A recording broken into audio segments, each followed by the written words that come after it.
Good morning. I think I'll start today with Baha'u'llah's Tablets of the Hair, if I can find it. Here it is.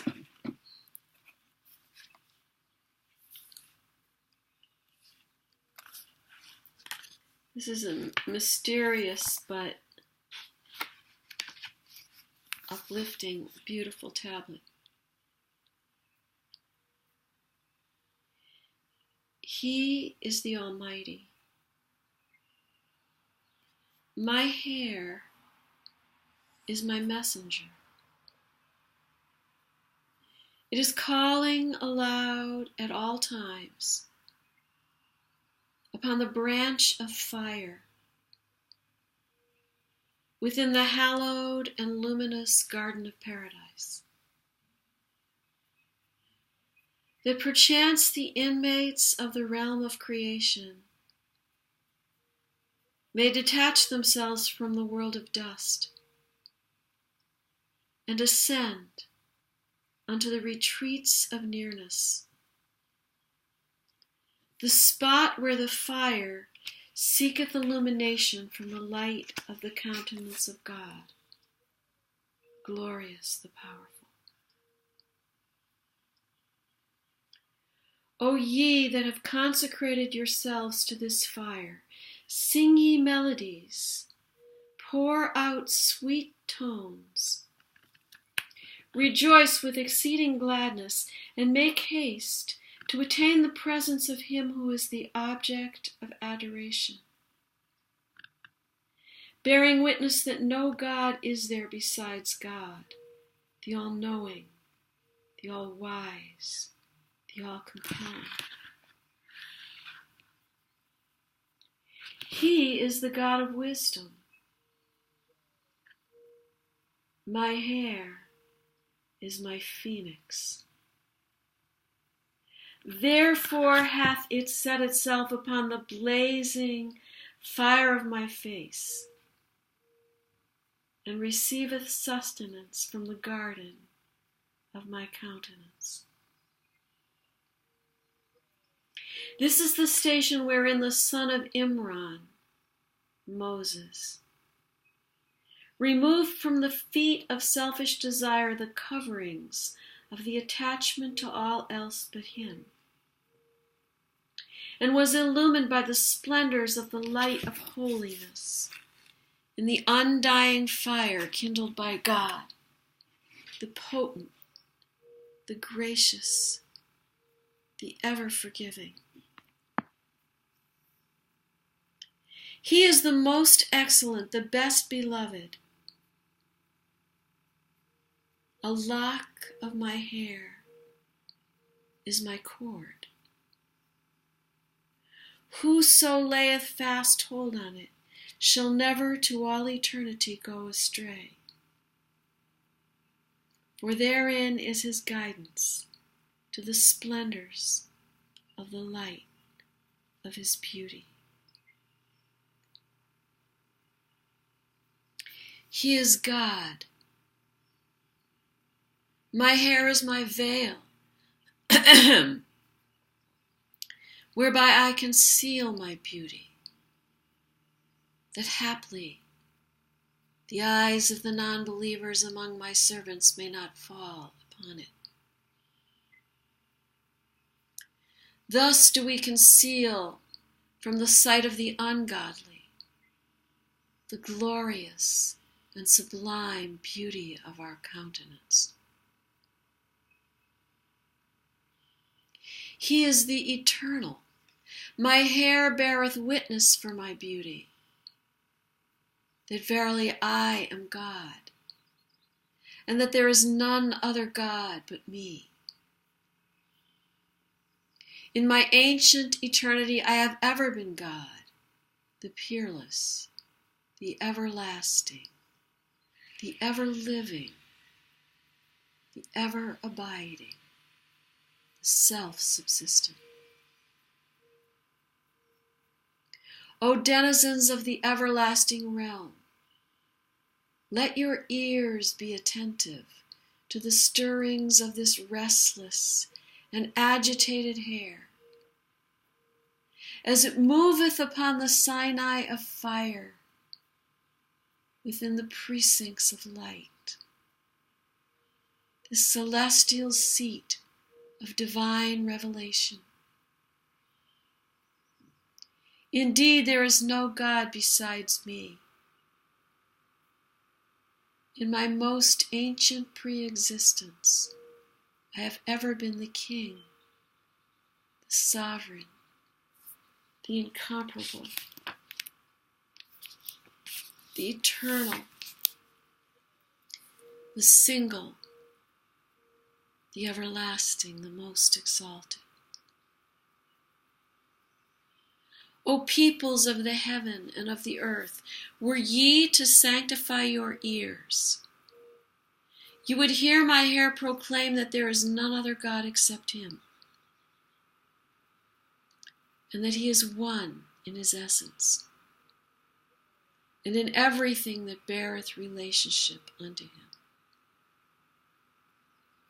And yet, how fiercely have you cavilled at this beauty, notwithstanding that the outpourings of his grace have encompassed all that dwell in the billowing oceans of his revelation and creation.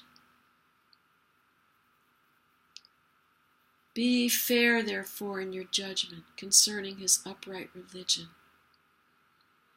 For the love of this youth, who is riding high upon the snow-white she-camel betwixt earth and heaven, and be firm and steadfast in the path of truth. Bahá'u'lláh.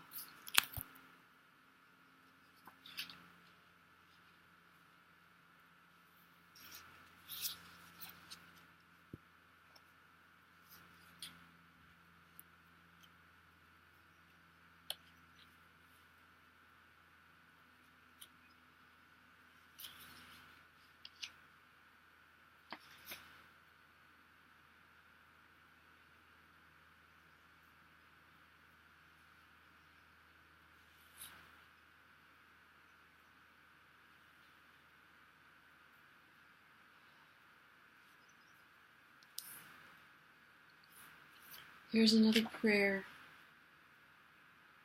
from Baha'u'lláh, and it's from the tablet called Ishraqat, or Splendors. Thou seest me, O my God,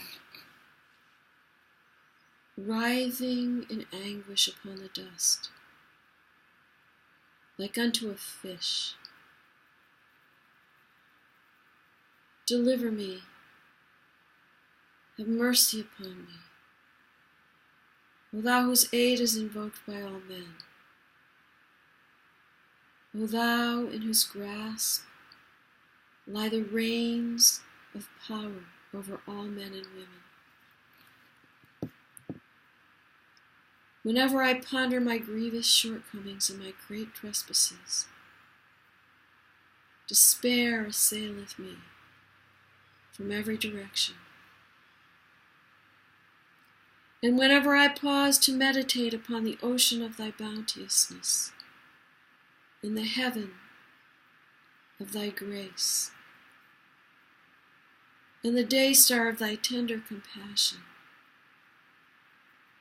I inhale the fragrance of hope, diffused from right and left, from north and south, as if every created thing imparteth unto me the joyous tidings that the clouds of the heaven of thy mercy will pour down their rain upon me.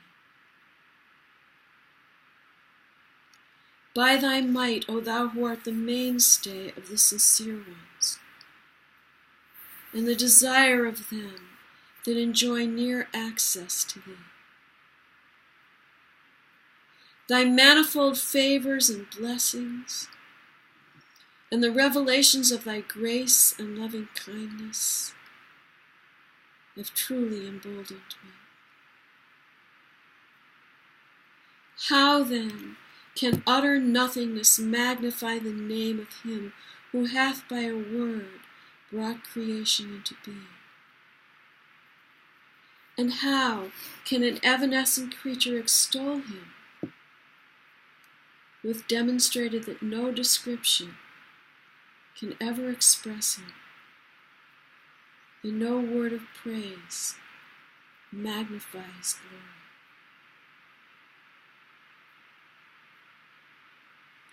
He hath from everlasting been immeasurably exalted above the understanding of his creatures, and sanctified from the conceptions of his servants. O Lord, thou beholdest this lifeless one before thy face. Suffer him through thy generosity and bountiful favor not to be deprived of the chalice of immortal life. And thou seest this afflicted one standing before thy throne. Turn him not away from the ocean of thy healing. I entreat thee to enable me at all times and under all conditions to remember thee, to magnify thy name, and to serve thy cause. Though I am well aware that whatever proceedeth from a servant cannot transcend the limitations of his soul, nor beseem thy lordship,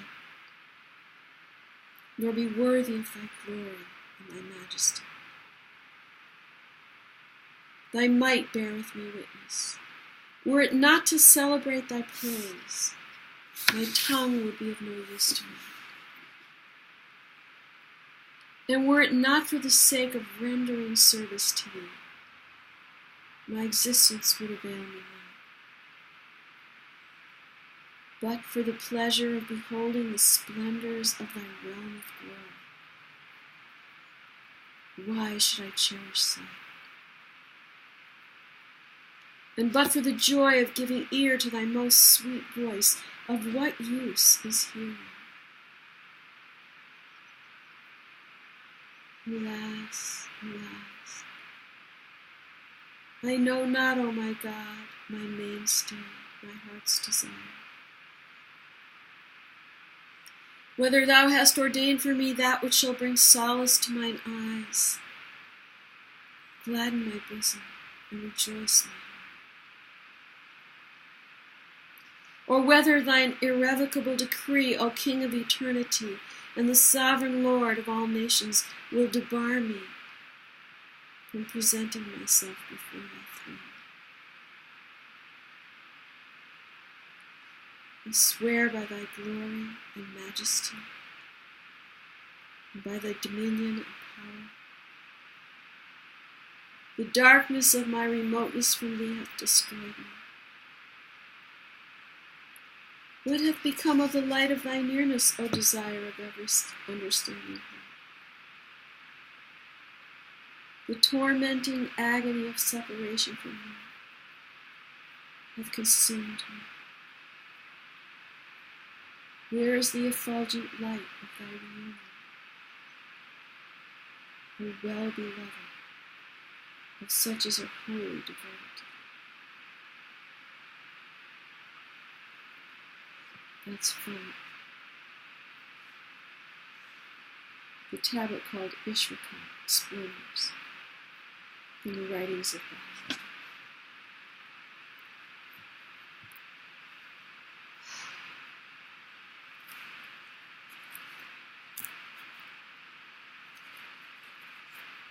Let's see what else we have.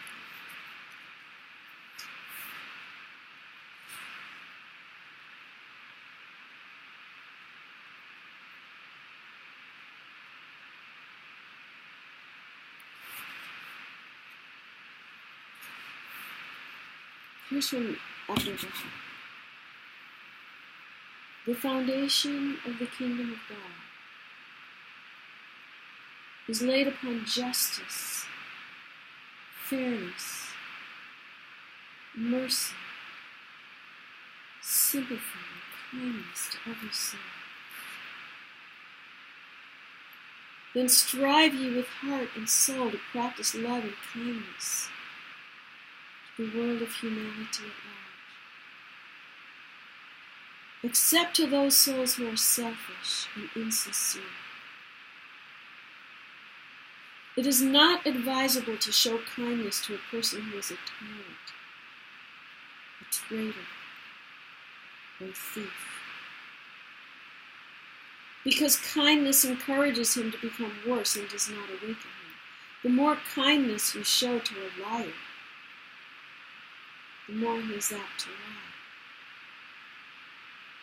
For he thinks that you know not.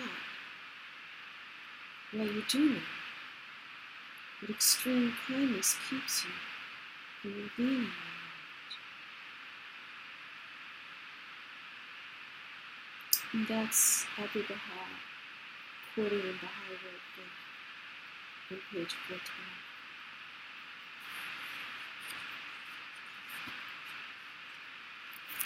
And here's a quote from Bahá'u'lláh in the Kitáb-Í-Iqán, pages 77 and 78. This is not a cause which may be made a plaything for your idle fancies, nor is it a field for the foolish and faint of heart. By God, this is the arena of insight and detachment, of vision and upliftment, where none may spur on their chargers save the valiant horsemen of the merciful, who have severed all attachment to the world of being. These truly are they that render God victorious in them, and are the dawning places of His sovereign love amidst mankind.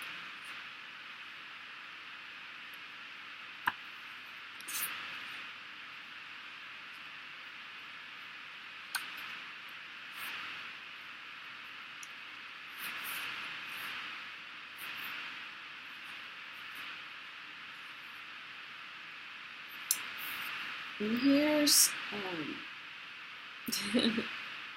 this is my favorite quote, lately. It's from the Promulgation of Universal Peace. It's from a talk by Abdul Baha, page 244. It is my hope that you will consider this matter, that ye may search out your own imperfections, and not think of the imperfections of anybody else. Strive with all your power to be free from imperfections. Heedless souls are always seeking faults in others. What can the hypocrite know of others' faults when he is blind to his own? This is the meaning of the words in the 7 valleys. It is a guide for human conduct. As long as man does not find his own faults, he can never become perfect. Nothing is more fruitful for man than the knowledge of his own shortcomings.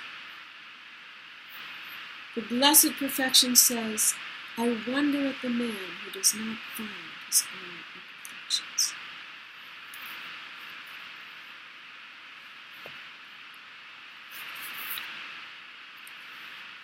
And here's a quote from the book Bahá'u'lláh in the New Era. In the religion of Bahá'u'lláh, all are servants and maidservants, brothers and sisters. As soon as one feels a little better than, a little superior to the rest, he is in a dangerous position. And unless he casts away the seed of such an evil thought, he is not a fit instrument for the service of God.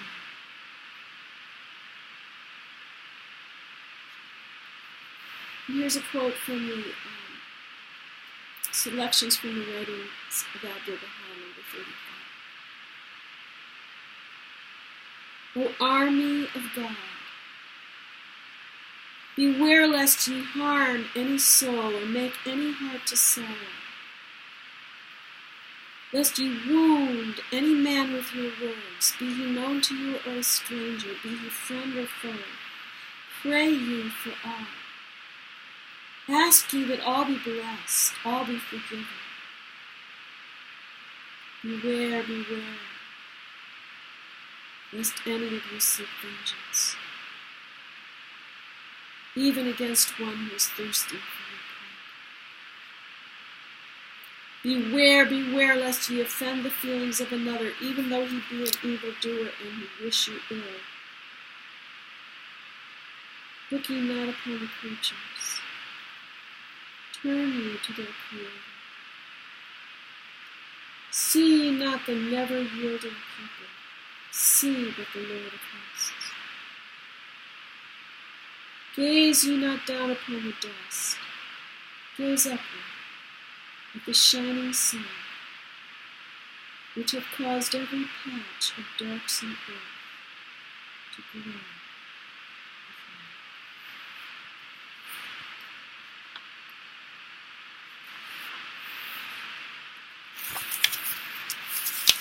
I want to read this prayer for America by Bahá'í.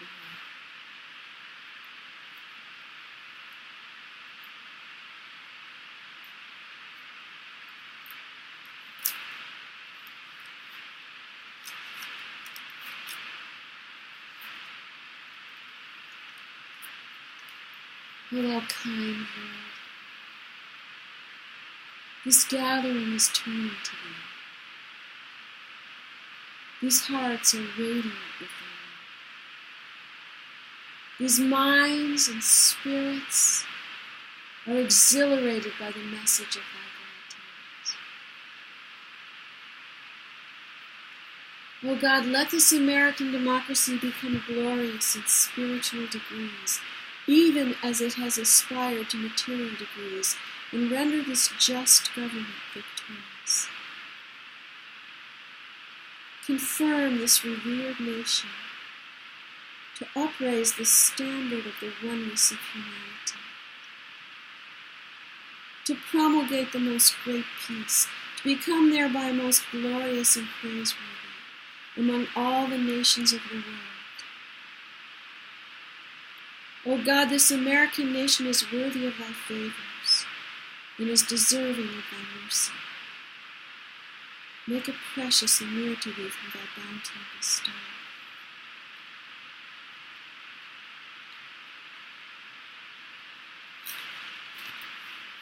And here's a prayer for children. O God, educate these children. These children are the plants of thy tree, flowers of thy love, the roses of thy garden.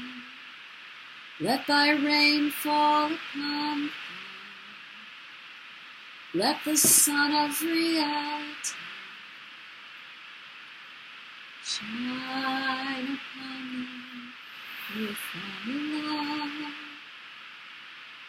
Let thy breeze refresh them in order that they may be grow and develop and appear in the utmost beauty. Thou art the giver, thou art the compassion.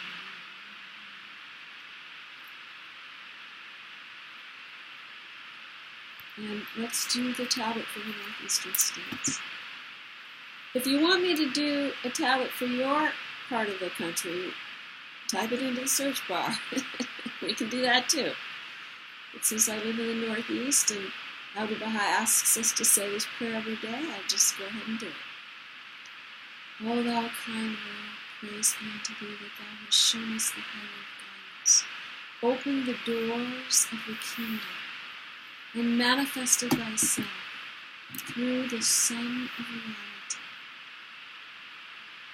To the blind thou hast given sight, to the deaf thou hast granted hearing. Thou hast resuscitated the dead. Thou hast enriched the poor. Thou hast shown the way to those who have gone astray. Thou hast led those with parched lips to the fountain of guidance.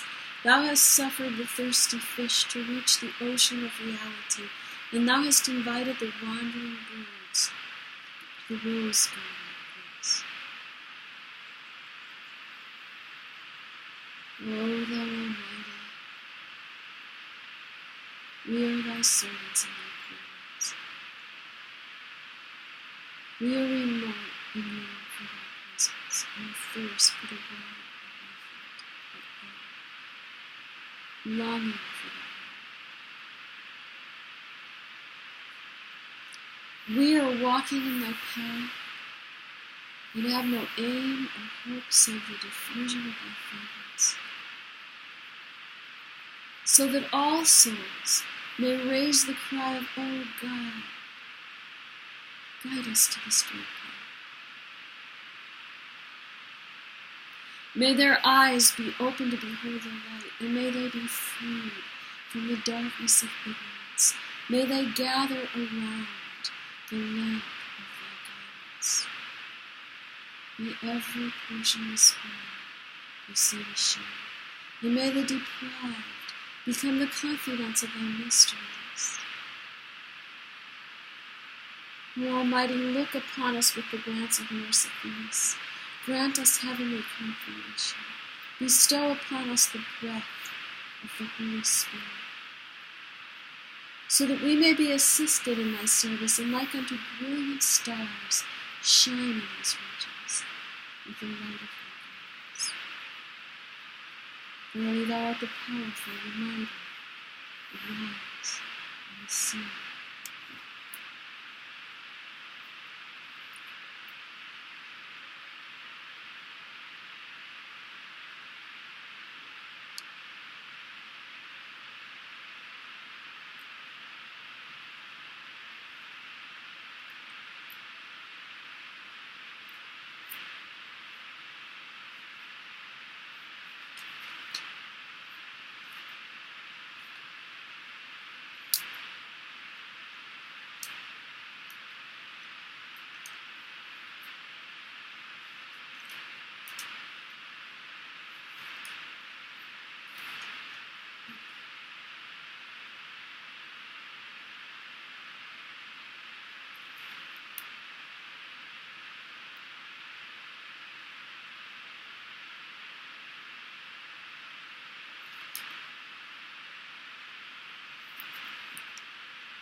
I know not, O my God,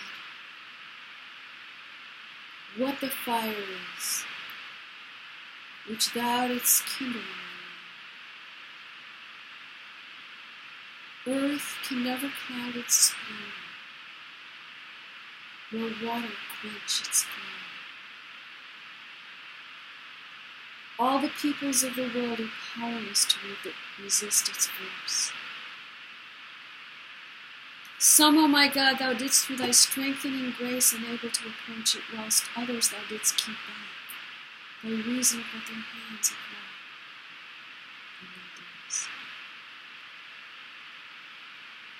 Whoso hath hasted towards it and attained unto it, hath in his eagerness to gaze on thy beauty yielded his life in thy path,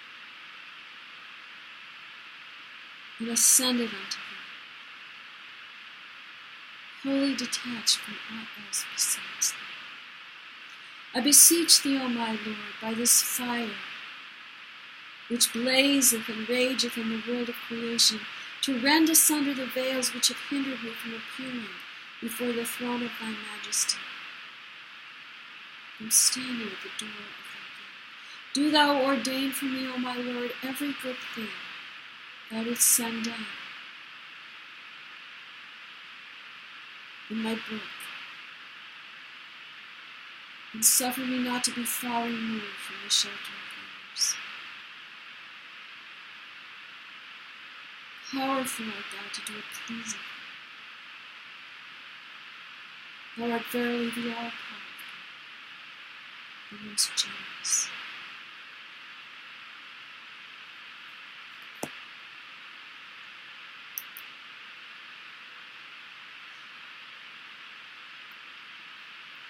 So now I'm going to read from our study of the Kitáb-Í-Iqán, the Book of Certitude, by Bahá'u'lláh. Oops. Let's see where we are. We're on page 23. And he's still talking about Jesus.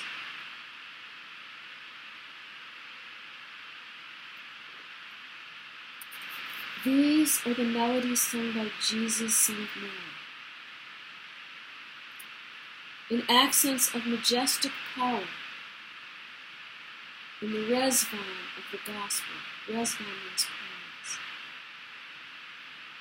Revealing those signs that must needs herald the advent of the manifestation after him. And as I keep explaining, in Baha'i terminology, manifestation of God is referring to those divine messengers who have guided the world from age to age, from every land, from every part of the world. Some we know their names, others we don't.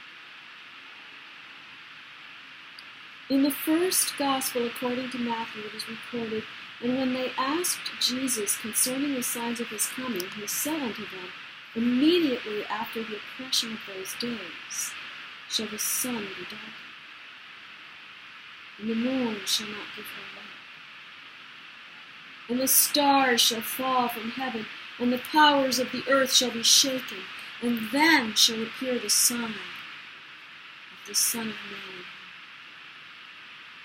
And then shall all the tribes of the earth mourn, and they shall see the Son of Man coming in the clouds of heaven with power and great glory.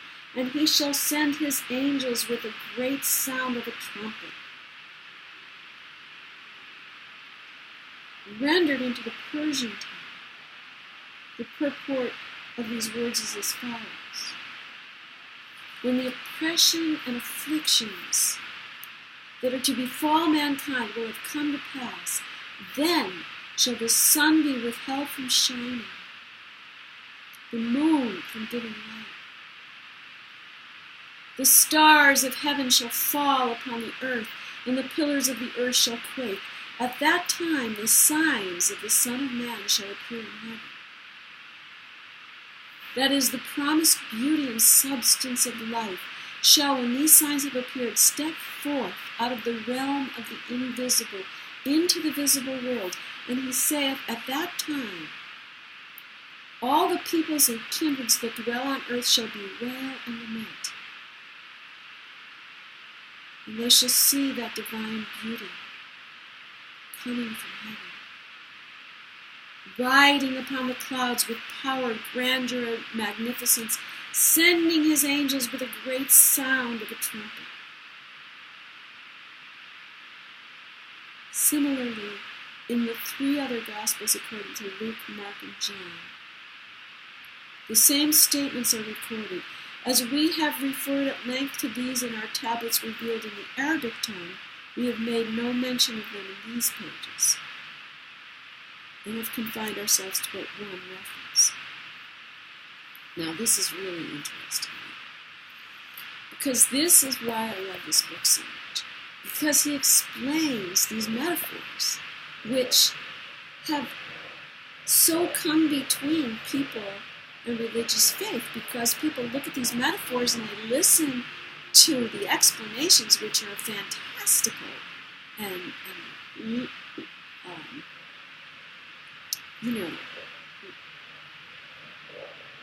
literal, and they turn away from religion because who could believe them? So now, but Baha'u'lláh has explained how to read the holy books so that we can understand what the metaphors mean. Inasmuch as the Christian divines have failed to apprehend the meaning of these words, and did not recognize their object and purpose, and have clung to the literal interpretation of the words of Jesus, they therefore became deprived of the streaming grace of the Mohammedan revelation and its showering bounties.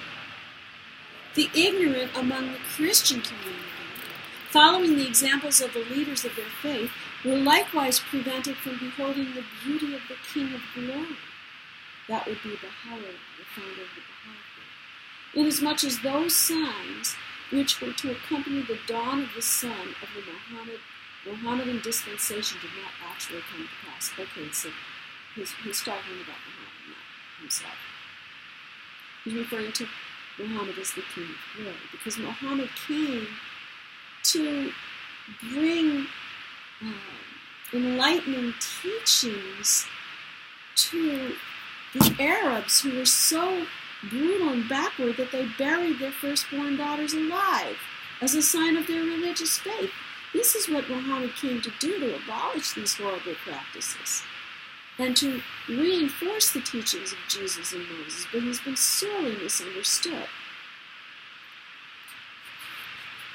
Thus, ages have passed and centuries rolled away, and that most pure spirit, so that's the Spirit of God, that animated Christ, that animated Moses, that animated Muhammad, that most pure spirit hath repaired into the retreats of its ancient sovereignty. In other words, the Spirit of God is manifested from age to age through different channels. This is why we have all these different religions. And then the channel, the personality and the body die, and the spirit returns to the spiritual realms. Now Bahá'u'lláh is going to tell us what was happening 200 years ago. Once more hath the eternal Spirit breathed into the mystic trumpet and caused the dead to speed out of their sepulchres of heedlessness and error. So, in the holy books, when you talk about the dead, they're talking about those who are not paying attention to their purpose on earth, which is the development of virtues and service to the human race and the worship of what is good and beautiful and true. And yet that expectant community still crieth out, when shall these things be? When shall the promised one, the object of our expectation, be made manifest? That we may arise for the triumph of his cause, that we may sacrifice our substance for his sake, that we may offer up our lives in his path. In like manner have such false imaginings called other communities to stray from the Kawthar, that's the divine fountain, of the infinite mercy of providence, and to be busied with their own idle thoughts. So he's talking about how humanity has so much trouble recognizing these messengers of God when they come, because they're so hung up on the past. They can't see it's the same Spirit with new teachings for a new day. Beside this passage, there is yet another verse in the Gospel wherein he said, Heaven and earth shall pass away, but my words shall not pass away. Thus it is that the adherents of Jesus maintain that the law of the gospel shall never be annulled, that whensoever the promised beauty is made manifest, and all the signs are revealed, he must needs reaffirm and establish the law proclaimed in the gospel, so that there may remain in the world no faith but his faith. This is their fundamental belief. And their conviction is such that were a person to be made manifest with all the promised signs, and to promulgate that which is contrary to the letter of the law of the gospel, they must assuredly renounce him, refuse to submit to his law, declare him an infidel, and laugh him to scorn. This is proved by that which came to pass when the son of the Mohammedan revelation was revealed. Now, Here's the crux of it. Had they sought with a humble mind from the manifestations of God in every dispensation, whether it be Jesus or Moses or Muhammad or Buddha or white buffalo calf woman, whoever, the true meaning of these words revealed in the sacred books. Words the misapprehension of which caused men to be deprived of the recognition of the Sadratul Muntaha.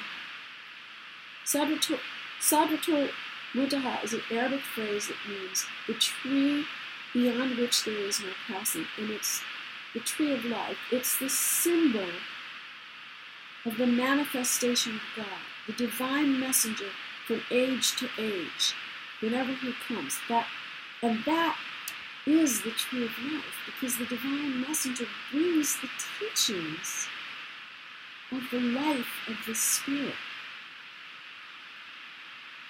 They surely would have been guided to the light of the Sun of Truth, and would have discovered the mysteries of divine knowledge and wisdom. Okay, now I'm going to end here, but the next time I come online, which hopefully will be tomorrow, I'm going to talk about, I'm going to read from this book what Baha'u'lláh says are the actual meanings of some of these metaphors that are so hard to understand. So, thank you for coming. I wish you a blessed day. I hope that you'll join me again. If you have any questions or comments, please type them into your search bar. Not search bar, your comments bar. And if there's anything you want to offer, a prayer, a song, if you want to come online with me, let me know, and I'll see what happens. Thank you so much.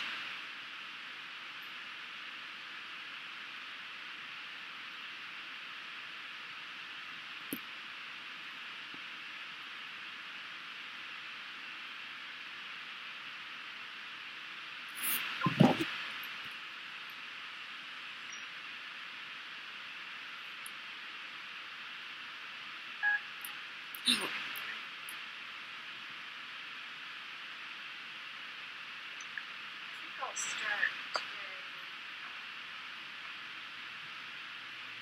Baha'u'llah's talented care parents.